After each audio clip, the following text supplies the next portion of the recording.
Boa noite a todos, irmãos. Como vocês bem sabem, esse mês é o mês que nós comemoramos 500 anos da Reforma Protestante. E eu e o Kaique, então, decidimos pregar os 5 domingos desse mês, cada domingo um sola, ou um lema da Reforma, que nós vamos ver o que é isso. E nas escolas dominicais nós estamos falando sobre os reformadores. E a aula de hoje foi muito boa, muito engraçada e edificante do nosso irmão Kaique. E hoje nós vamos falar de modo bem simples, irmãos, do sola scriptura. E eu gostaria de dividir nosso tempo em duas partes. Primeiro eu gostaria de explicar, para ficar bem enraizado em nossa mente, o que é o sola escritura, e até mesmo o que não é o sola escritura. E depois eu gostaria de falar como nós praticamos o sola escritura. Que não basta nós entendermos o que é isso, nós precisamos praticar e viver isso. Então, o que é então sola escritura? Se você, como eu, não sabe latim ou está iniciando, não é você colocar a sua Bíblia no chão agora e colocar a sua sola sobre ela, ok? Sola escritura não é isso. Sola escritura é um termo do latim que significa somente as escrituras. Esse é um lema de Lutero, esse é um lema de todos os reformadores e esse é um lema nosso como cristãos protestantes. Okay? Mas somente a Escritura o quê? E aí que vem a definição. Somente a Escritura, prestem bem atenção, é a autoridade suprema da igreja. Ok? Somente a Escritura é a nossa suprema autoridade de fé e de prática cristã. Okay? Irmãos, a palavra suprema autoridade, esse adjetivo supremo é de importância sem comparação.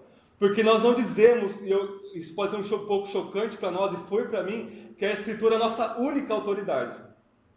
Nós não afirmamos isso. Okay? Mas nós dizemos que ela é a autoridade acima de toda a autoridade. Amém, irmãos? E quando os reformadores falam sobre isso, sobre o somente a Escritura, que é o primeiro dos 5 solas, é o que fundamenta, toda a reforma protestante, eles, só para contextualizar aqui um pouquinho para nós, eles estão debatendo ou batendo de frente com 2 linhas lá do século XVI. Primeiro, o catolicismo romano com a tradição, eu vou explicar para vocês o que é, e no outro lado, do lado esquerdo, os entusiastas. E nós usamos a palavra entusiasmo hoje para nos falar sobre empolgação, não é verdade?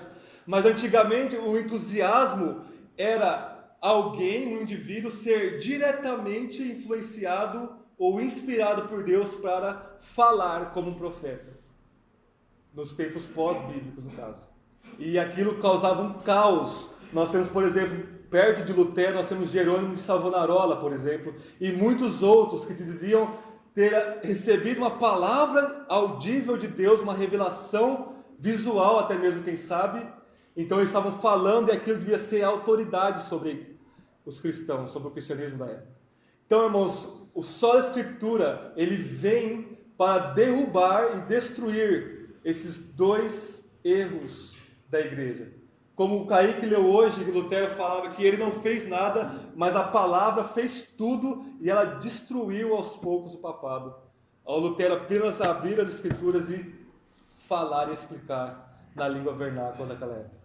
Então, irmãos, para falar um pouquinho dessas duas partes, tradição e entusiasmo, a Igreja Católica Romana, ela colocava, isso é explícito, irmãos, nos catecismos católicos. Isso não é uma difamação errônea dos protestantes em relação aos católicos. Eles afirmam com todas as letras que a Bíblia e a tradição cristã pós-bíblica têm a mesma autoridade. É isso que eles vão falar. Eles vão dizer, mais especificamente, citando palavra por palavra, que a revelação divina está em ambas, as Escrituras e na tradição. E tanto as Escrituras como a tradição cristã são infalíveis e inerrantes e suprema autoridade sobre a igreja. Vocês veem? E a pergunta dos reformadores é: e quando a tradição contradiz a Escritura? Aí os teólogos católicos vão dizer: nós ficamos com a tradição porque a tradição é intérprete perfeito da Escritura, então é nós que não estamos interpretando direito a palavra de Deus. Por exemplo, a Bíblia diz, Paulo diz lá em 1 Timóteo 2,5: Só há um mediador entre Deus e os homens, Cristo Jesus, homem. E a tradição diz, Maria é comediadora juntamente com Cristo. Com quem nós ficamos? Se você é romano, você fica com a tradição. E temos vários outros exemplos. Por exemplo, Paulo diz que o pastor deve ser um bom marido, um bom pai de filhos. A tradição diz que os líderes religiosos não podem casar. Então nós ficamos com a tradição. E etc, etc. Então sempre que a tradição contradiz as escrituras, nós ficamos com a tradição. Essa é a posição católica romana. Então Lutero, Calvino e os outros vão bater isso. Não. É ao contrário. A escritura está acima da tradição. Vocês veem? Irmãos, e isso vai intensificar depois da reforma, ao ponto de que o Papa Pio IX vai dizer o seguinte, irmãos, presta atenção nessa frase do Papa Pio IX, se eu não me engano, por volta do século XIX. Ele usa numa frase 4 vezes o pronome pessoal eu. Ele diz assim, eu sou a tradição, eu sou a igreja. Vocês veem o perigo disso? Então a tradição, ela se incorpora na figura do Papa. E os catecismos católicos vão dizer que o Papa é infalível e o perfeito intérprete das Escrituras. Mesmo que um Papa contradiga outro Papa, explicitamente. Vocês veem o quão nocivo é isso? E por outro lado nós temos os entusiastas que diziam receber a revelação de Deus e o Papa está errado, a tradição está errada, mas quem está certo sou eu, indivíduo. Esse é outro problema também, não é? Então só a Escritura diz, não, a Bíblia e a Bíblia somente, a palavra escrita, autorizada e inspirada de Deus é a nossa autoridade suprema. Irmãos, isso destrói a sola tradição do catolicismo, somente a tradição. Irmãos, prestem atenção no que eu vou falar agora. Nós, protestantes, não somos contra a tradição. Porque alguns ramos do protestantismo vão dizer, nenhum credo, só a Bíblia. Isso é absolutamente errado. Não é? A tradição, ela é uma autoridade sobre nós. Querem ver, por exemplo, o credo apostólico. É um documento pós-bíblico da tradição que tem autoridade sobre todas as igrejas verdadeiras. Se uma igreja não afirma o que está no credo apostólico, ela não é uma igreja saudável ou verdadeira. Por exemplo, o credo de Nicéia, no século IV, que debateu contra o arianismo. Ário falava que Jesus era uma criatura e não Deus. O credo de Nicéia afirma, não, Jesus é Deus de Deus, luz de luz. Deus verdadeiro de Deus verdadeiro. O credo de Nicéia é uma autoridade sobre todos nós. Especificamente nós, Igreja Batista Reformada, Confissão de Fé Batista, escrita em 1689. É uma autoridade sobre nós, não é verdade? Os nossos queridos irmãos presbiterianos, os raiz, né? Os puros, brincadeira, os puros não. Eles adotam a Confissão de Fé de Westminster, escrita pelos puritanos no século XVII, uma belíssima confissão de fé, do qual, inclusive, a nossa se baseia amplamente. Então, irmãos, a tradição, ela é uma autoridade sobre nós. Todos nós estamos incluídos numa tradição, quer você perceba ou não. E você quiser sair dela, você vai virar o quê? Testemunho de Jeová, Mormon. Qual que é a premissa dos testemunhos de Jeová e dos Mormons? Está tudo errado, vamos começar do zero. Né? Nula tradição, nenhuma tradição. E você cai numa heresia horrível. Lutero e Calvino, eles não hesitavam em citar os pais da igreja. Estavam Agostinho, Irineu, Inácio, Clemente e etc. Mas o ponto é, irmãos, uma ilustração do Kevin Van Hooser, que eu li essa semana, brilhante. Ele vai dizer que a Bíblia, ela é como o sol. E a tradição, ela é como a lua. E se a lua estiver cheia, você consegue andar na rua pelo brilho da lua. Mas o brilho da lua, ele vem do sol, ele não vem de si mesmo. A lua não brilha por si própria. Assim é a tradição, irmãos. A tradição, ela só tem autoridade sobre nós na medida que ela interpreta corretamente a palavra de Deus. Irmãos, século 1, 2, 3, 4, todos os pais da igreja tinham isso em mente quando eles falavam de tradição. Irineu, por exemplo, Inácio, eles falavam, olha, a tradição da igreja é nós comunicarmos às gerações seguintes o ensino dos apóstolos. E a partir do momento que não se comunica o ensino dos apóstolos, a tradição perde toda a sua validade e autoridade sobre nós. Vocês veem? Então a tradição é de suma importância, mas a autoridade suprema é as Escrituras. Mas isso leva ao outro extremo, né? O entusiasmo, a inspiração profética do indivíduo que recebe uma revelação de Deus que contraria toda a tradição, que leva ao individualismo. Irmãos, eu coloquei esses dois panos de fundo para nós, tradição e entusiasmo profético, porque nós enfrentamos exatamente os mesmos problemas na igreja evangélica do Brasil dos nossos dias. Não na igreja católica, na igreja evangélica. Deixe-me dar um exemplo. A tradição se incorpora no Papa.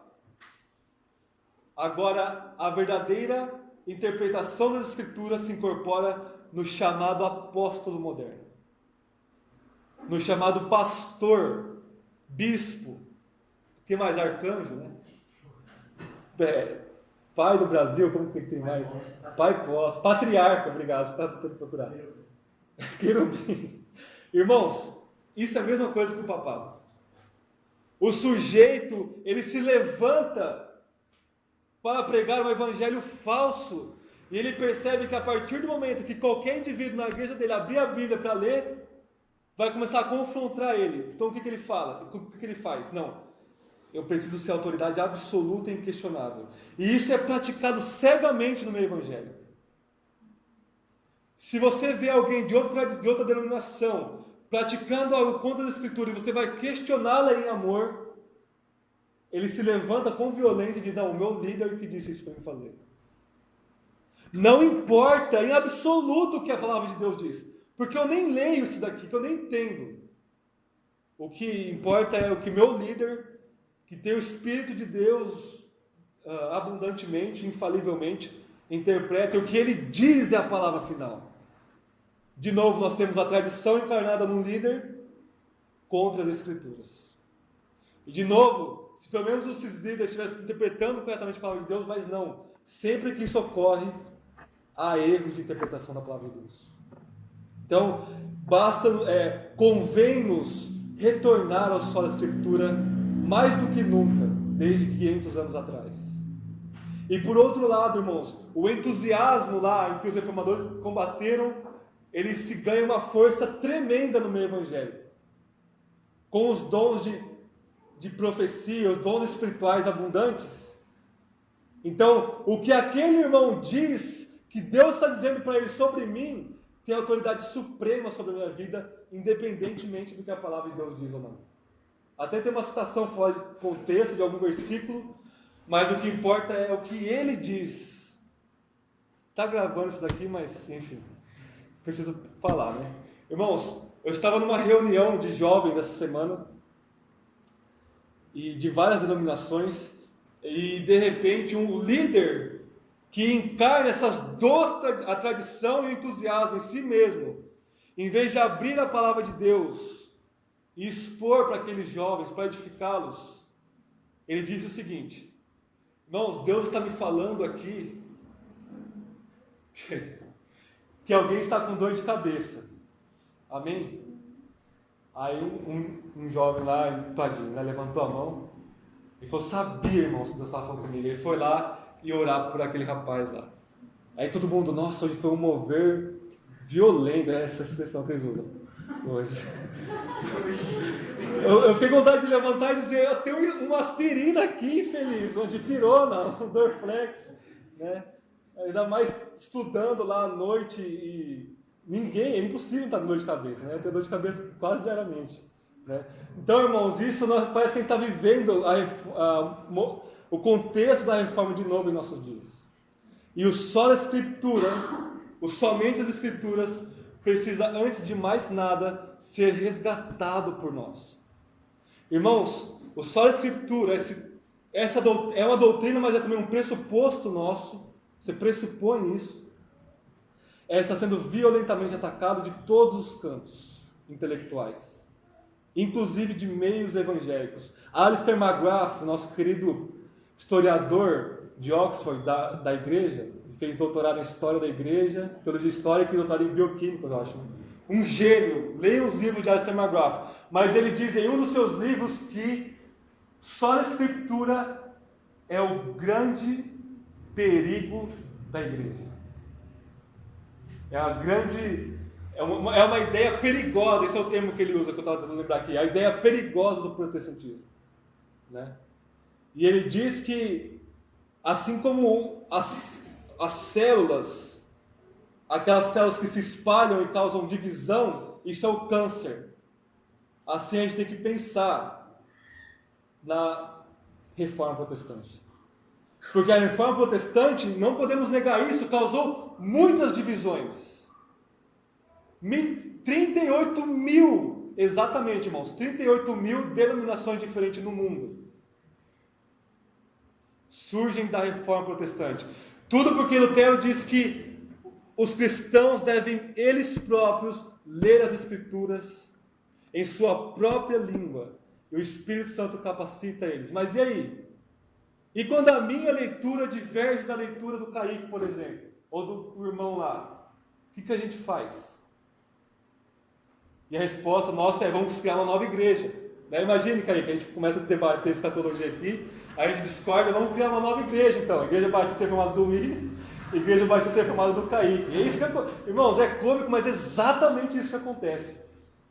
Então a grande pergunta que se faz nos nossos dias é: a gente deve se arrepender da reforma ou a gente deve retornar para ela? Irmãos, deixem-me dar uma segunda definição de sola escritura para vocês. Sola escritura é você, cristão, ouvir atentamente o que o Espírito diz nas Escrituras e ouvir atentamente o que os outros cristãos estão ouvindo do Espírito nas Escrituras. Você não é uma ilha isolada que infalivelmente interpretará as Escrituras pelo Espírito. Não, você ouve o que os outros santos estão ouvindo da palavra de Deus também. E naquilo que é essencial, o Evangelho, a Trindade, a volta de Cristo, a Igreja una, nisso nós concordamos. Então, irmãos, longe de nós arrependermos da reforma, a reforma, ela criou uma unidade na igreja. Né? Como Kevin Van Hooser vai dizer que o verdadeiro protestante é o protestante católico. Vocês veem? Digam isso, eu sou um protestante católico. Porque católico significa universal. Né? Vem do grego katos, kata, de acordo com holos, total, de acordo com a totalidade. Então, os católicos romanos nos acusam de divisão, mas nós podemos acusar os católicos de não terem sido católicos o suficiente para reconhecer a reforma como uma filha legítima e de ter se desviado antes, no século VI, do ensino dos apóstolos. Então o movimento da reforma não é uma quebra para dividir a igreja, há um retorno ao Novo Testamento, ao Antigo Testamento, até aos pais da igreja, a tradição verdadeira. Vocês veem? Então, irmãos, cuidado com crer cegamente numa autoridade e também cuidado com você querer ser essa autoridade subjetiva e causar divisões na igreja. Nós somos um corpo e a sola Escritura pressupõe uma comunidade que a leia e interprete, e o Espírito cria essa comunidade para nós. E o Espírito nos guia. Então, irmãos, isso é o que significa sola Escritura. A Escritura é a autoridade suprema sobre nós. Não é a única, mas ela é a suprema. É ela que tem a palavra final, e ela é absolutamente clara em tudo que concerne a nossa salvação ao Evangelho. Ao ponto de qualquer pessoa ler e entender que Jesus morreu por causa dos nossos pecados, ressuscitou ao terceiro dia, e nós devemos crer nele e nos arrepender dos nossos pecados. Vocês veem? Isso é o que nos une ao Evangelho de Jesus Cristo.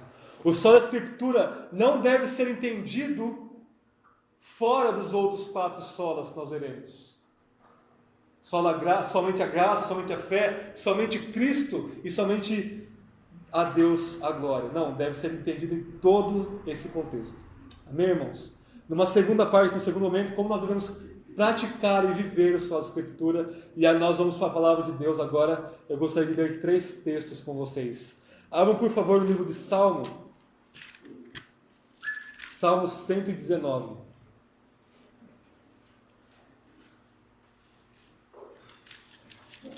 Salmo de número 119.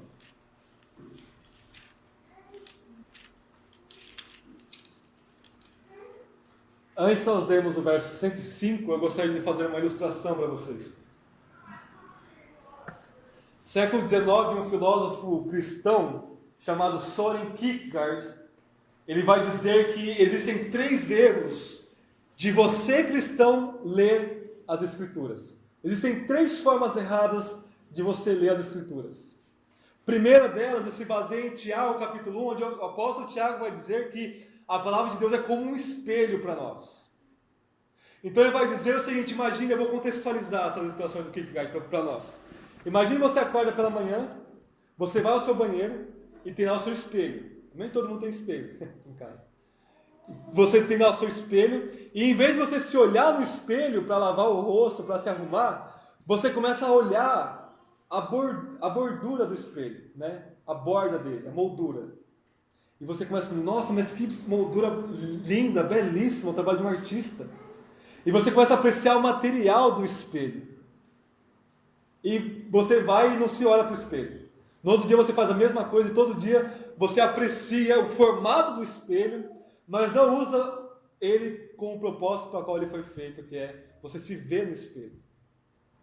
Então o Kierkegaard vai dizer que se você lê a Bíblia simplesmente para ler e para entender o que está escrito aqui, é a mesma coisa que você olhar o espelho em si mesmo. Você olhar o espelho e não através do espelho. Mas você deve ler a Bíblia e ver você aqui, conhecer a si mesmo aqui e olhar-se no espelho das Escrituras. E colocá-la em prática na sua vida. Uma segunda ilustração que ele diz, muito interessante, diz: imaginem que um rei dá uma ordem em uma cidade, né? Isso lá antigamente, imagine. Ele expressa uma ordem no seu palácio. E então, todo mundo na cidade começa a interpretar aquela ordem. Nossa, mas o que será que o rei quis dizer? O rei foi claro, façam isso. Então todo mundo começa a interpretar. Daí um começa a interpretar diferente do outro e começam a debater sobre as interpretações. E ninguém faz o que o rei ordenou. O que vai falar assim? Que exatamente os teólogos começam a ler, ou os cristãos mesmos, começam a ler os mandamentos de Deus, começam a interpretá-los sobremaneira e a debater com os outros, mas não cumprem o mandamento de Deus. Vocês veem? Quão ridículo é isso? E uma terceira ilustração, imagine que um homem recebe a carta de uma mulher que está apaixonada, qual está noivo. Só que essa mulher mora em outro país, e ela manda uma carta numa língua estrangeira, a qual aquele homem não conhece. Então ele recebe aquela carta, imagine um brasileiro recebendo uma carta em japonês. Ele pega um dicionário japonês-português e começa a traduzir aquela carta palavra por palavra, com toda a dificuldade do mundo. Então chega um amigo dele no quarto e diz: o que você está fazendo, meu amigo? Você está lendo a carta de sua amada? Então ele diz: você chama isso de leitura? Eu estou me enfadando aqui no meu dicionário. Né? Vocês percebem? Ele não estava entendendo, ele não estava apreciando aquela carta de amor, ele estava simplesmente tentando traduzir ela. Então você que começa a ler as Escrituras simplesmente para entender a proposição, a frase, aquilo que está escrito, e não vê o amor de Deus nela, o amor de Cristo por você nela, você está sendo como esse homem, que não entende o que a sua noiva está dizendo, e em vez de traduzir e depois ler, não, simplesmente fica traduzindo lá da melhor maneira possível. Esses são os erros, irmãos, de se ler a palavra de Deus. Então, resumindo as 3 ilustrações de Kierkegaard, leiam e pratiquem a palavra de Deus. Não basta você ler, não basta você saber grego, hebraico, latim, aramaico e saber todo o contexto se você não pratica ela. Não adianta você vir em todos os cursos, ser exposto às pregações bíblicas e não praticá-las também. Então vamos ler 3 textos de como nós praticamos o solo Escritura. Em primeiro lugar, Salmo 119, 105.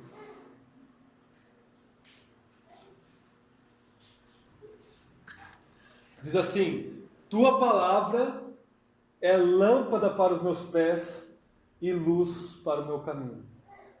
Tua palavra é lâmpada para os meus pés e luz para o meu caminho. Ou seja, a palavra de Deus nos guia com a sua luz. Como o Van Hooser disse do sol, a Bíblia sendo como o sol, vocês veem? Irmãos, pensem nessa palavra luz. Aqui a Bíblia aplica essa palavra. Por exemplo, Tiago 1,17, Tiago diz que toda dádiva e todo dom perfeito vem do Pai das luzes. Então, a Bíblia fala que Deus Pai é luz, não é verdade? Jesus Cristo diz: eu sou a luz do mundo, lá no Evangelho de João. Não é? Então, o Pai é chamado de luz, o Filho é chamado de luz, e Paulo diz lá em Efésios que o Espírito nos ilumina o nosso entendimento para nós compreendermos a revelação de Deus. Então, o Espírito ilumina porque é um Espírito de luz. Então, perceba essa comunhão dentro da trindade de luz. O Pai é luz, o Filho é luz, o Espírito é luz. Então, nós temos que a palavra de Deus é luz para nós. A palavra de Deus administrada, criada e inspirada pela Trindade guia a nossa vida. Ela é a autoridade suprema, ela é só a Escritura que guia as nossas vidas. E João Calvino vai dizer que todos nós andamos em densas trevas, numa escuridão inimaginável, sem a palavra de Deus. Então, se você não lê, se você não reflete, não medita, não pratica a palavra de Deus, tudo que é na sua vida é escuridão. É uma cegueira que confia no seu coração enganoso, que confia na palavra de terceiros enganosas, mas não bebe da fonte da água da vida, que é a palavra de Deus. Então a pergunta para nós é: será que as Escrituras têm guiado a sua vida? Ou será que é a mera tradição batista reformada está guiando a sua vida? Ou será que é mera achismo ou as suas opiniões que guiam o governo da sua vida? Irmãos, uma maneira de nós praticarmos só a Escritura é deixar que a Bíblia guie os nossos passos como a sua luz. Amém? Segundo texto, o Evangelho de Lucas, capítulo 24. Eu estava em mente de ler todo o capítulo, mas acho que vou ler só o versículo que nos interessa.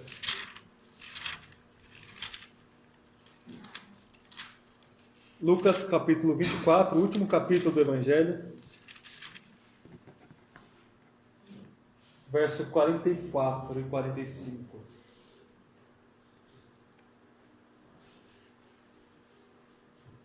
Todos acharam? Lucas 24, 44 diz assim: Jesus aqui dizendo: depois lhes disse: são essas as palavras que vos falei, estando ainda convosco. Era necessário que se cumprisse tudo o que estava escrito sobre mim, na lei de Moisés, nos profetas e nos salmos. Então lhes abriu o entendimento para compreenderem as Escrituras. E disse-lhes: está escrito que o Cristo sofreria e ao terceiro dia ressuscitaria dentre os mortos, e que em seu nome se pregasse o arrependimento para perdão dos pecados a todas as nações, começando por Jerusalém. Vós sois testemunhas dessas coisas. Irmãos, uma maneira de praticar só a Escritura é entender que as Escrituras não são um fim em si mesmo, que elas nos levam para a realidade, e a realidade é Jesus Cristo, nosso Senhor. O só a Escritura serve aos solos Cristos. Vocês veem? A Escritura não é um livro sobre si mesma, ela é um livro que fala sobre Jesus, desde Gênesis capítulo 1, versículo 1 até Apocalipse 22. Cristo é o grande tema, o grande centro, o grande assunto das Escrituras. A palavra escrita fala sobre a palavra pessoal encarnada. Você tem enxergado Cristo nas Escrituras? Porque se você ler de qualquer outra maneira, você vai cair em legalismo, numa prática cristã incorreta. Somente as Escrituras nos levam para Jesus Cristo. A tradição não nos leva para Cristo, irmãos.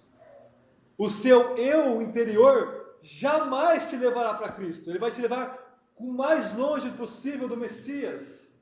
A revelação geral que nós temos na criação não nos revela Cristo Jesus. Salmo 19, os céus proclamam a glória de Deus e a criação, ou o firmamento, anuncia as obras de sua mão. Você olha para a criação, se você tem um pouco de graça comum no seu coração pecaminoso, você vai dizer, nossa, Deus existe. Deus é sábio, todo-poderoso, supremo, para criar belíssima criação. Mas isso nunca te levará a Jesus Cristo. Isso nunca te salvará. É por isso que uma maneira de praticarmos o só a Escritura é deixar-nos sermos guiados, como Salmo 119, até Jesus Cristo. O Espírito que fez essa palavra guia-nos através da palavra até Jesus Cristo. Vocês veem? É assim que se pratica, que se canta o só da Escritura. Deixar que a Bíblia guie os nossos passos com a sua luz e nos leve diretamente a Jesus Cristo. E um terceiro texto para nós encerrarmos, Colossenses, carta de Paulo aos Colossenses, capítulo 3.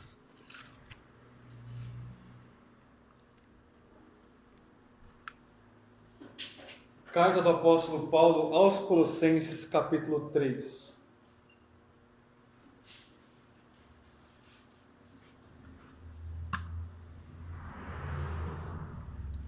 Verso 16. O apóstolo Paulo, inspirado pelo Espírito, diz: a palavra de Cristo habite ricamente em vós, em toda a sabedoria, ensinai e aconselhai uns aos outros com salmos, hinos e cânticos espirituais, louvando a Deus com gratidão no coração. Olha o verso 15 para nós vermos o contexto. A paz de Cristo, para a qual também fosse chamados em um só corpo, domine os vossos corações, sejam agradecidos e que a palavra de Cristo habite ricamente em vocês. Então, uma terceira e última maneira de nós praticarmos só a Escritura é deixar que ela nos guie até Cristo, mas para que Cristo habite em nós. O só a Escritura habita a vida de Cristo Jesus dentro de nós. Você não é guiado até Cristo para você simplesmente vê-lo e entender quem Ele é. Você é guiado até Ele para que a vida dele habite em você. Vocês veem? João 15, Jesus disse: se vocês permanecerem em mim e se a minha palavra permanecer em vós, peçam o que quiserem e será concedido. Esse permanecer de Colossenses, de João, irmãos, significa que você é uma casa e que a palavra de Deus deve entrar e dominar autoritativamente sobre todo o seu ser. E assim a vida do Evangelho de Cristo Jesus vai habitar em você ricamente. Então a terceira maneira de se praticar a sua Escritura é deixar com que a vida que ela produz ao nos levar até Cristo habite em nós. Para resumirmos então, irmãos, só a Escritura, as Escrituras somente, é a autoridade suprema sobre nós, porque ela nos guia com a sua luz até Jesus Cristo, para Jesus Cristo habitar em nós e nos salvar. O apóstolo João termina o seu evangelho assim lá no capítulo 20.